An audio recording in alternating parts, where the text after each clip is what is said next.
So guys, tignan niyo yung next door neighbor ko. Mahilig siya sa Subaru. Dalawa yung Subaru niya. Isang Crosstrek and I'm not sure about the other one.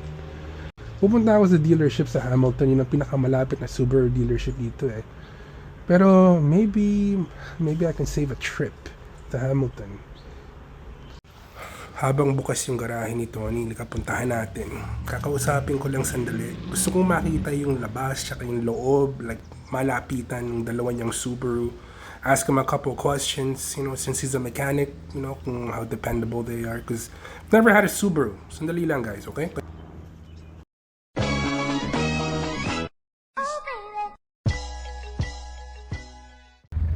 Mga ate at mga kuya, welcome back to Kuya Puto's channel.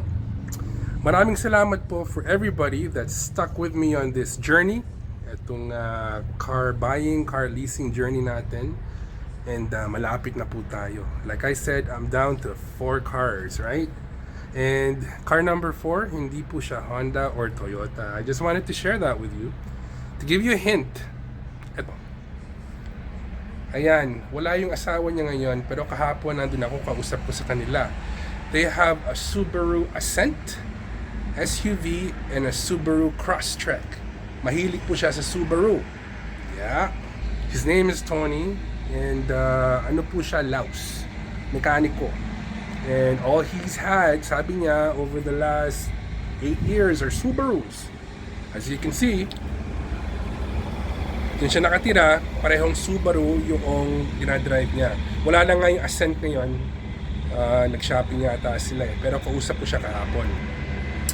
So yeah, yun ang pag-uusapan natin ngayon. And you know what, tulungan niyo ako.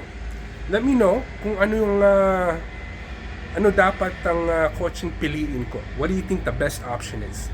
Let's go. Maraming salamat po sa inyo na hindi kayo nagsasawa. I promise you, malapit na po tayong madesisyonan itong Highlander natin.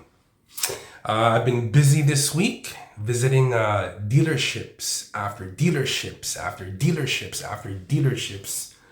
And I'll be honest, pagod na po ako.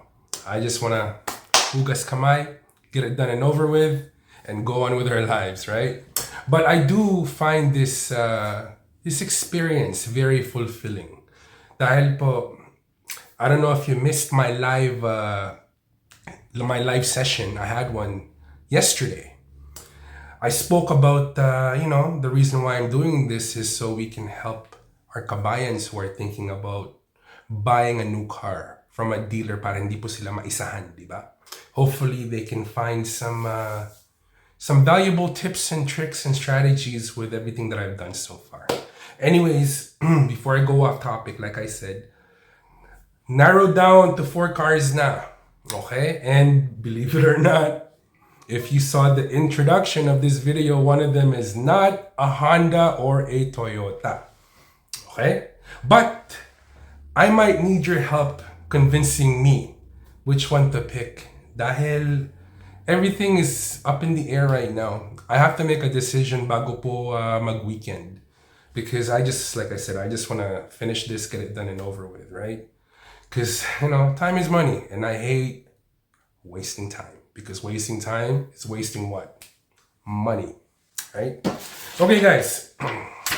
Kung sinusubaybayan nyo po yung mga posts ko this week, no big secret, the number one car that I looked at was a Toyota Cross. And gusto ko po yung Toyota Cross. It's actually an LE Premium. So, hindi siya base model. Merong siyang sunroof. Madami po siyang options dun sa loob na basically it's fully loaded, right? It's very nice. It's white and it's supposed to come in January 1st. And Toyota, it fits our purpose. So, kung ibalik ko po to after 2 or 3 years, I'm pretty sure, either hugas kamay or we'll have a little bit of positive equity katulad nung nangyayari ngayon sa Highlander. So, top contender po yan. Plus yung presyo.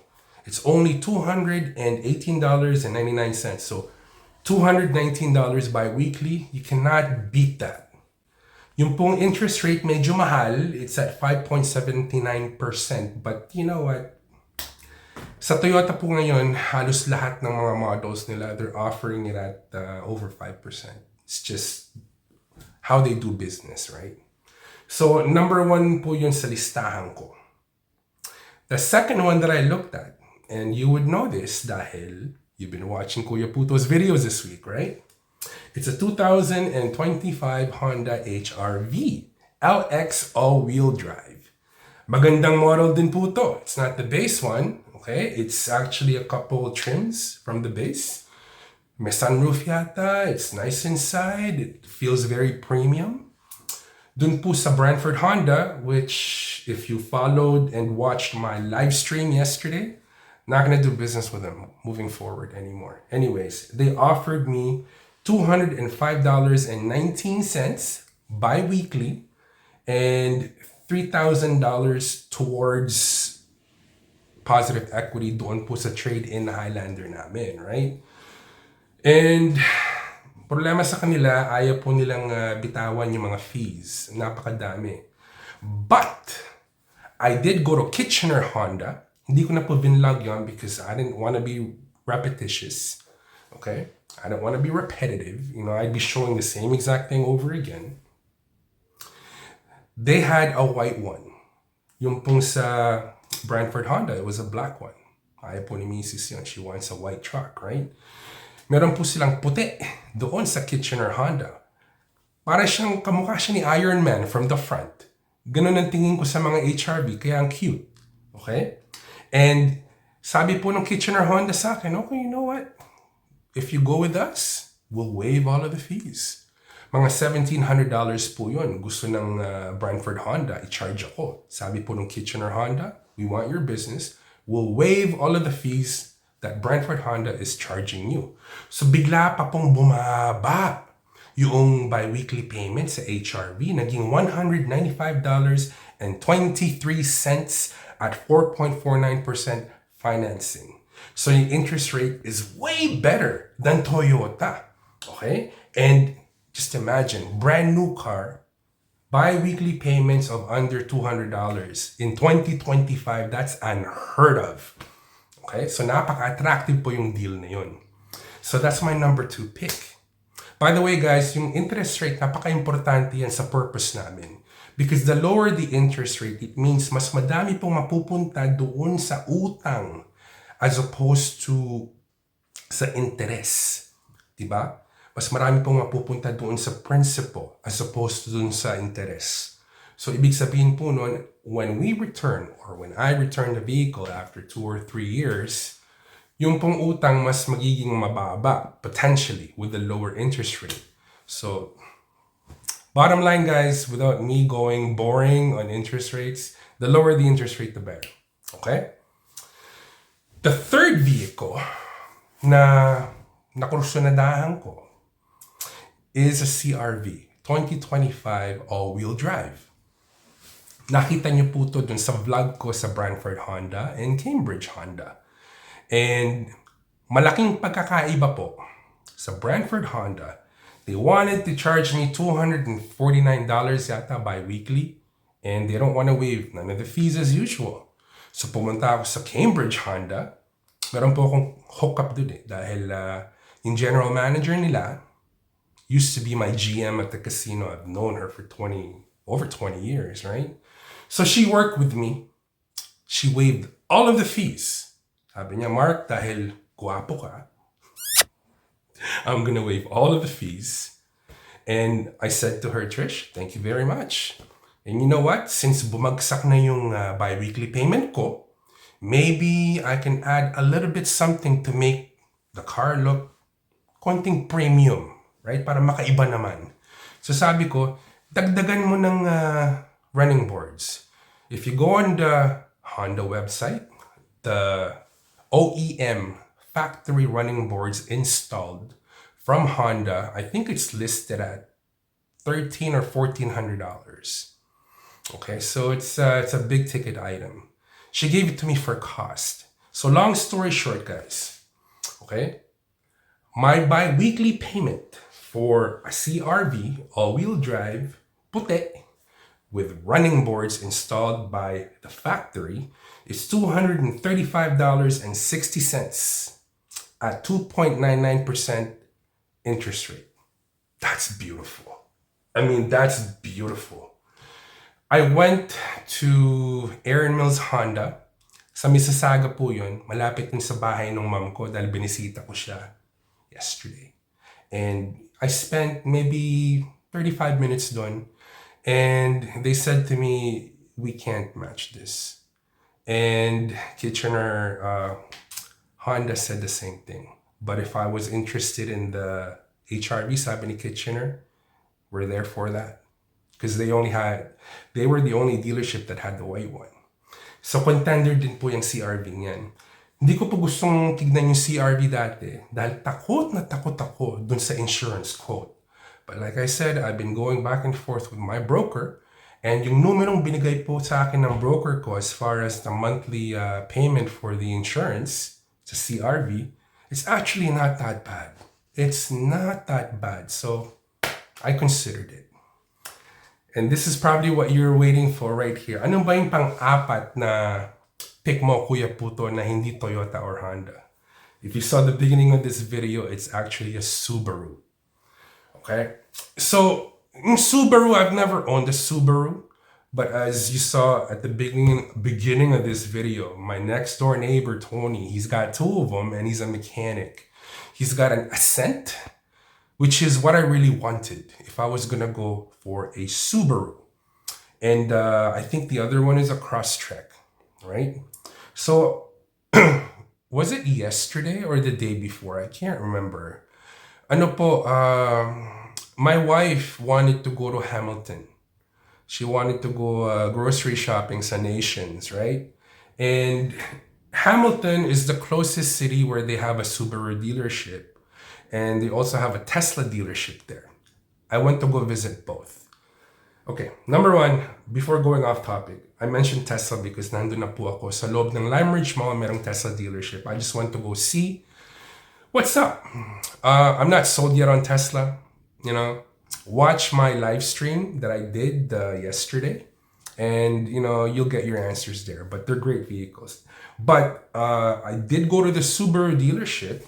And I inquired about an Ascent, okay, a Subaru Ascent, a 2025 Subaru Ascent. I found out real quick, because I'm not really familiar with them, right? They're great, you know, they look fine, a little bit different than what I'm used to, right? But the interest rate was 3.49%, okay, and halos kapresya po siya ng Highlander. Okay, so, you know, I don't think the math would work out. That's why I just, you know, it wasn't any point for me to go any further with that. You know, a lot of people would say, Kuya Puto, did you look at the Forester, the Outback, or the Crosstrek? The Outback and the Crosstrek, I looked at it. Sa akin lang to, huwag kayong magagalit. They're beautiful vehicles, right? I just don't think it's for me. Because dating po nila sa akin, yung Outback tsaka Crosstrek, para po silang station wagon na na-lift.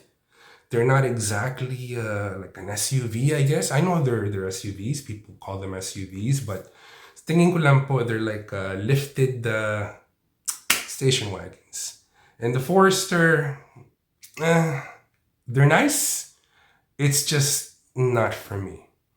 Okay? But you know, the Ascent, if the price was not that crazy, I just might pick one up. They did offer me, Subaru, $4,000 as a trade-in for the Toyota Highlander. So we're in soft negotiations, Subaru and I. So depending if they can come close to, say, what the CRV wants to charge me at $235.60 bi-weekly, if they can come close to that number, not exactly, but close, maybe I would end up with my very first, or our very first, Subaru. So, yeah, I promise you guys I'm not taking you for a ride. Okay, like I said, by the time the weekend comes, na-decision na po tong Toyota Highlander namin. before Monday comes, we would have we would have surrendered the Highlander. Right now, kami po ni Mrs., we're just trying to make a decision to see which one suits us and our circumstance and condition the best. So between those four cars that I'm currently thinking about, ano sa tingin nyo is the best choice for Kuya Puto and his family? I'd love to know your input. So, malapit na guys. Malapit na. But maraming salamat po for sumusubaybay sa atin. I appreciate you. I really do. And if you like yung mga ganitong content, yung mga kotse-kotse, hilig ako sa kotse. Let me know. And we can talk about whatever topic you want that's car related. Okay guys, this is Kuya Puto out. I'll see you soon.